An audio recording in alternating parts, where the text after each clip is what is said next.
orduan, hau zira izan derakoan, nakusiki, eskerrak eman, gaintzuko guztioi, zerren zebertan azitako dugulako guztien artean izegiten, bat eta beste guztien eta pare bat gauza bakarrik pixkaten ukatzeko, lehenbizikoa da,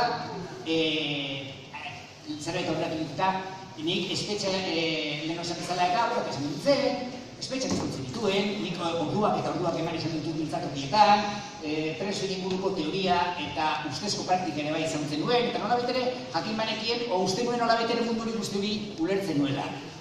Inoxoan. Barruan egon beharra dago jakiteko zer den espetxea.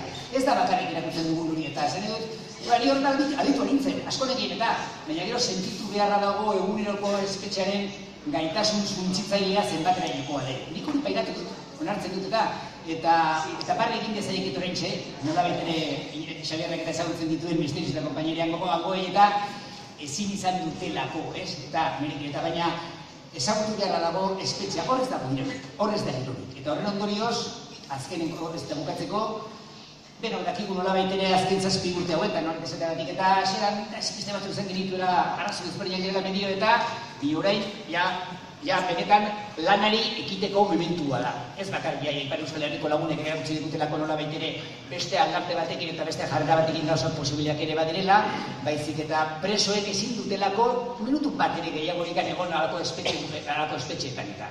Orduan, horren ondorioz.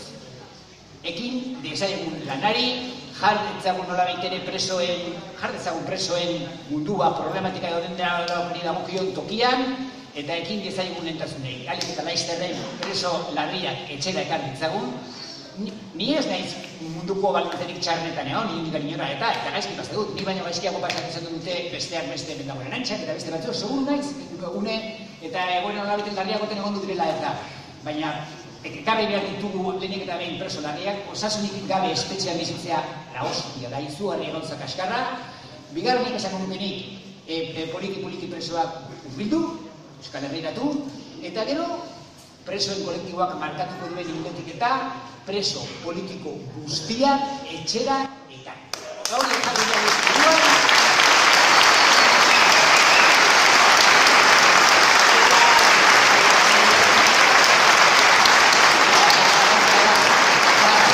Ez nuen izan dira, badut ezaten, baduak gutiko zaten eta zein nago.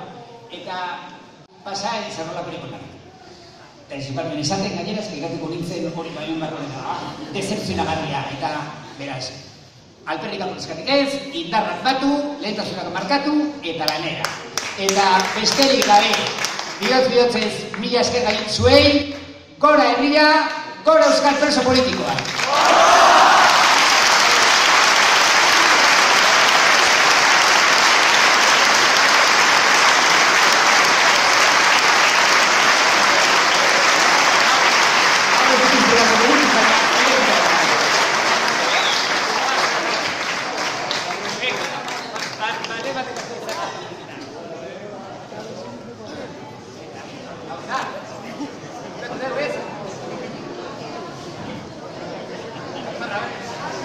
A ver qué pasa en ese cable inglés, cultura que está de